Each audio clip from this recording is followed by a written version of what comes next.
Third episode begins 3 years earlier, showing that Amelia Harcourt has slept with Rick Flag Jr. once. She was his only friend, and he was hers. Still, he liked her so much that he felt it wouldn't be a bad idea to endanger their friendship if it meant they could be together. Little did they know, they wouldn't even get the chance. In a few hours, Flag would go on his mission in Corto Maltese, in which Peacemaker would kill him. Back to the present, Keith wakes Chris up in the alternative dimension. He's disoriented at the start, but soon he realizes what's happening. Then, he sees the message he sent to Harcourt and remembers that he has to meet her now to talk. However, he doesn't know anything about that reality. He asks Keith as if it's a pop quiz about Harcourt's job and how to get there. His brother finds it weird, but answers anyway, saying that she works for Argus. And, as a piece of great news, Peacemaker has his own thematic bike, the Peace Cycle. When he sees the ridiculous vehicle, it's love at first sight. He rejoices as he drives it down the street, and the entire city seems to love him. At the same time, Lee wakes up, incredibly drunk, and asks the normal Harcourt about her and Chris. However, she doesn't want to talk. To make things worse, Adrian interrupts their talk by being annoying about animal facts. Once they go somewhere else to talk, Lee mentions Peacemaker's qualities and asks Harcourt why she doesn't want to get involved with him. Although she doesn't explain herself and admits she knows he loves her, she says it will never happen. However, Peacemaker is trying to change that in the alternate dimension. Unfortunately, he has to face an unexpected obstacle again: Rick Flag, Harcourt's newest boyfriend. Thankfully, instead of being dangerous, he's more of a goofy oddball there. So when Harcourt and Chris go out to talk, he just stares at them and trips around the place, thinking he's being stealthy. But another danger is slowly approaching him: the Argus from his universe. Bordeaux calls economists, asking him about Eagly and demanding that he go to work now. She's currently at the hospital with Fleury and some of his people who got hurt. Back to Peacemaker, he's having the time of his life with Harcourt. He realizes even more that he loves her. When they sit down, she wants to know what he wants to talk about. The Chris from her reality already hurt her a lot, and she doesn't want to deal with that again. But he surprises her by saying he has changed, and by being vulnerable. Luckily, he's apparently very different from the Peacemaker from that reality. Harcourt admits that if he has really changed and gives her time to think, things might still work out between them. But the rest of their heart-to-heart will have to wait, as several people suddenly begin to run into stress near them. Then one of them explodes, throwing Chris and Harcourt far away with the impact. A group named Sons of Liberty is attacking a nearby DMV and planting bombs that could take out the whole block. Even though he doesn't have his costume, Chris gets an idea of how to save the hostages and disarm the explosives. He enters a pet shop next to the DMV, goes up to its rooftop, and jumps through a window to get inside the building. From then on, it's a massacre party. The Sons of Liberty go check out what's happening separately, and they don't have a chance against Peacemaker. Even when they try to fight him together, he kills them with ease. After he deals with all of them, he has to stop the bombs. He doesn't know what to do, but he disconnects a few cables, and it luckily works out. A helicopter is right above the building, as it was supposed to take the Sons of Liberty to safety. Not only do they fail their mission, but their ending isn't so happy as well. Keith arrives in his suit and blasts through the vehicle, making it crash and explode. When he leaves the building, Harcourt hugs him, and everyone watching the incident congratulates him. Every second that passes, he loves the dimension even more. However, things aren't looking good for him in his home reality. Bordeaux has prepared an even bigger team to invade his home, and now she even has a professional eagle hunter to kill Eagly. Economos is against it, but he doesn't want to lose his job, so he continues on her team. To make things even worse for Economos, he has a new, awful partner, Rip Jagger, the judo master, whom his friends fought in Season 1. While a team is ready to swarm Peacemaker's house, he's still rejoicing in his incredible day. Harcourt tells him it was a great day and that she's happy about their talk, and his brother says he loves him. Chris leaves the alternate dimension with a smile on his face, but clearly plans on returning there soon. As he opens the door to his house, he has no idea what's expecting him on the other side. Fourth episode begins 35 years earlier, with Augie hunting with Chris and Keith. He shoots something, but it's not a deer, and not even an animal. It's some kind of goblin-like creature that is holding a strange metallic tool. Chris tries to tell him not to kill the creature, but his dad ignores him. After that, he follows the same path from where the being came from and makes a huge discovery. They find the quantum unfolding chamber. Back to the present, Economist is having the worst day of his life as he argues with Judo Master, the Eagle Hunter, Red Saint Wild, and Flurry. The team has no harmony and is clearly bound to fail. Still, they proceed with the plan. Meanwhile, Chris finally realizes something weird happened at his house. His first is to look for Eagly, who is wreaking havoc on his refrigerator, which doesn't help. Thankfully, Economist sends him a rushed message that briefly explains Argus is after him. As soon as he understands the situation, he gets the strange metallic tool that the goblin had and leaves his house with Eagly. It's right on time, because Argus is already there. To make things worse, Judo Master sees Chris and jumps on him. As he doesn't have his Peacemaker costume, he has to fight him barehanded. At the same time, Eagly is having his own fight. The Eagle Hunter, accompanying Economist, sees the bird and prepares to shoot. However, Economist doesn't want that to happen, so he pushes the man to the ground. When he falls headfirst onto a rock, he becomes worried he might have killed him. Chris also wins his fight with some ease, as he jumps off a ravine with Judo Master on his back. The guy passes out, and he and Eagly can enter Adebayo's car, whom he had called for help before leaving the house. Red Saint Wild wakes up with only a bruise on his forehead. An Economist creates a story that a second eagle attacked the man. The hunter finds that weird, because those birds fly alone. So he makes up the only believable explanation for that. Eagly is the primal eagle, the master of the species, and the animal he has been wanting to kill forever. Economist is left dumbfounded by the logic, but he lets him believe that. When he enters the house, Bordeaux wants him to hack the lock so they can see what's behind the door to the pocket dimension. Then, he calls Chris and tries to understand the situation. His friend barely explains things to him, but says that he has to stall for as long as possible. The problem is, Economist is terrible at stalling. He makes up the worst possible excuses, such as slowly taking his equipment out of the bag and saying he hears a cat screaming. Everyone sees what he's doing, and after a few minutes, he can't do anything else but work properly.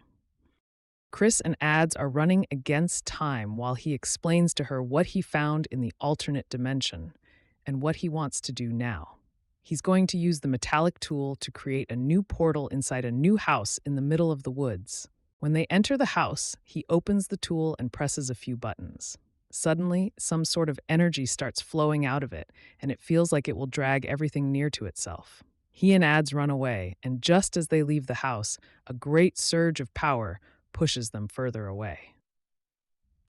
But that's exactly what he wanted. So in the nick of time, just when Economist hacks the lock, the door inside Chris's house doesn't open, even when forced. When Bordeaux tries to open it again, it only leads to a normal closet. She calls Rick Flag to explain what happened, and he's livid, so he comes up with a new plan. He'll go after Harcourt. Little do they know, she just got back from another violent bar fight. When Rick rings her doorbell, she lets him in, but things are awkward. They only get more serious and direct when he talks about his son. Emilia defends Peacemaker, saying he was only following orders. However, Flag doesn't accept that as an excuse. Still, he changes methods when he sees that it won't make her change sides. He reveals to her that Waller really blacklisted her from all intelligence agencies. Although she saved the world and worked hard for years, she won't get the job she wants, no matter what she does. But Flag has a solution. He'll solve her problem if she brings Peacemaker to him. Meanwhile, Chris explains everything to Ads. He tells her he killed his alternate self about the different Harcourt and that he wants to return and live in the new dimension. Although her life is also going downhill, Adebayo is against the idea. Even if the dimension isn't some kind of trick, it isn't his life. However, that doesn't convince him. To him, he deserves to live in a dimension where everyone loves him, his family is alive and well, and he has a chance with the person he likes. The other peacemaker is the one who should be in this dimension, in which everything goes wrong for him. Then Adrian arrives with the door and interrupts their conversation. But Chris needs to know something from Harcourt before he leaves, so he texts her. It's a shame he doesn't know that's the worst time possible to do that. He invites her to talk in a park, far from the new quantum unfolding chamber. She feels a bit reluctant, but she accepts his invitation. Harcourt gets out of her house, tells Rick Flag where she's going, and hops in her car. Flag took Economist's phone, so there's no way for him to warn Chris about that, so he's obviously conflicted about Amelia's choice. Meanwhile, something unbelievable happens. Red St. Wild does some kind of ritual near a campfire and unlocks new powers. The bruise mark on his forehand becomes an eagle symbol, and he has an out-of-body experience. His astral body oversees Eagly as the bird flies back to where Chris, Adrian, and Ads are. Now, he knows their hiding place. Meanwhile, the others gather to get Peacemaker as well. Judo Master gets out of the woods and sees Chris's car, and he's driving right into danger as Harcourt and the Argus agents are already at the park, waiting for him. Fifth episode begins with Rick Flag Jr.'s funeral. Harcourt is sitting looking at his coffin when his dad talks to her. He jokes that they should have been accountants and tries to figure out who killed his son. Still, Harcourt can't tell him anything. Rick says that his son loved her, which she tries to deny at first, but he knows their relationship was different. So he also tells her that he'll help her with anything she needs. As he gets up to greet other people, she swears to him that she'll kill the person who murdered Rick Jr.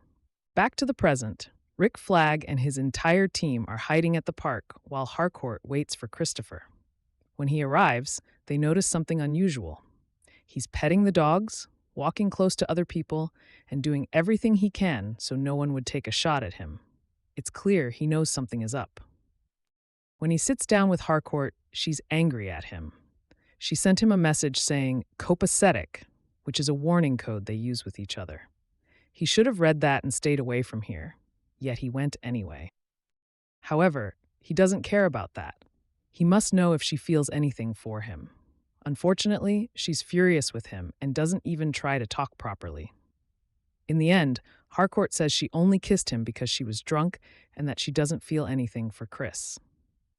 As he leaves, the Argus agents try to stand in his way, blocking his path. They surround him, but he gets one of them, so they can't shoot him. While most people wait for him to do something, Bordeaux says she can take the shot. She utilizes a tool that lets her see the percentage of error of her shot and is almost entirely sure she'll kill him if she shoots. Rick tells her to do it, which forces Harcourt to move in and knock Chris to the ground. When they get back to Argus, Harcourt calls Economist and tells him that the only way to save Chris is to book him. If there's an arrest record, Flag won't kill him, which is what he probably really wants to do. Economist also tells her that Bordeaux is a cyborg. She was in a plane accident and lost part of her brain. As a way to save her, it was replaced with a machine. At the same time, Rick takes Peacemaker to a room and makes everyone leave them alone. As soon as nobody else is there, Rick beats Chris to the ground. Even when he tries to say he's sorry about everything he has done, the agent doesn't care and continues to pummel him. Finally, Economist books Chris before something worse happens, and Bordeaux realizes that. She disapproves of what he did, but Fleury says he did the right thing. Then, as Peacemaker is bleeding and collapsed on the ground, the cyborg tells Rick Flag what happened. Meanwhile, Red St. Wild proceeds with his plan to kill Eagly. He injects venom into a rat and throws it in front of Chris's backup house. The bird sees the food and gets eager to eat it, but Leota and Adrian interrupt him, saying they're going to get his dad. That distraction gives time for a fox to steal the rat. Eagly tries to go after it to rescue his prey, so the fox eats it in one gulp. In a matter of seconds, the animal starts vomiting and dies. Lee and Adrian get Chris, and he explains everything that happened after he left the house. He's sure that Harcourt betrayed him and did everything just to get her job back. In his mind, Economist is the only one responsible for saving him. However, Lee finds that strange and can't believe that's all there is to the situation. They are so focused on their discussion that they don't realize that Judo Master is following them. Inside Argus, Bordeaux goes to Rick's office. Before she can say anything, he tells her he's sure she'll say he's too close to the situation and that it won't do any good. However, he appears to have his head in the game. Flag admits that he liked beating Peacemaker up, but he says that was part of his plan. He only told her to take the shot because he knew that Harcourt would rush to save her friend. And he also knew that if he trashed Peacemaker, the hero would be sure that it's for revenge and wouldn't think he had a bigger plan. Nor would Chris realize that someone is following him. Once he tells her that, Bordeaux says that's impressive and agrees that they need to deal with Chris. Red State Wild goes for Plan B and opens a briefcase with an enormous gun. As he sees his target in the skies, he shoots it twice until the bird falls to the ground. He finds its corpse to check and confirms that he has done it. He killed his mortal enemy. Or that's what he thought. Suddenly, Eagly appears with several other eagles, takes the gun from the man's hand, and shoves him to the ground. As Wild sees the symbol of the primal eagle behind Eagly, he begins to apologize non-stop. But it's already too late. The flock of birds attacks him, ripping the hunter apart. Meanwhile, Chris is writing a goodbye letter to his friends. He sends a message to Lee and prepares to leave this dimension for good. Then Eagly arrives, as if nothing had happened, to join him on his new adventure. He opens the dimensional tool near the portal and activates it again. As it surges with power, he and Eagly enter the pocket dimension. They don't realize it, but Judo Master is seeing everything. He tries to call Flurry to tell him what's happening, but the portal interferes with the call and they can't hear each other. As a last resort, the villain also leaves a note for his team and enters the rift to go after Peacemaker. Lee and Adrian finally arrive at the house, but the portal disappears right in front of their eyes. She instantly realizes that Chris ran away to the alternate dimension and closed the door behind him. Then she sees a note with Cheeto's fingerprints saying someone followed through the door. With that, she realizes Judo Master was there too. Before they leave, they get the metallic tool and Chris's letter. On the road, they see a bunch of cars that most likely are from Argus, going after the dimensional rift. However, when the agents arrive, there's nothing left for them to find. Adebayo reads the letter to Harcourt, Adrian, and Economos. In it, Chris talks about how he tried everything, and he still couldn't make up for his mistakes. He isn't sure redemption is possible for him there, so he will find a new life for himself in the other dimension. Harcourt can't accept that and urges everyone to a new mission. They'll find a way to make the tool work and bring Chris back from the alternate dimension.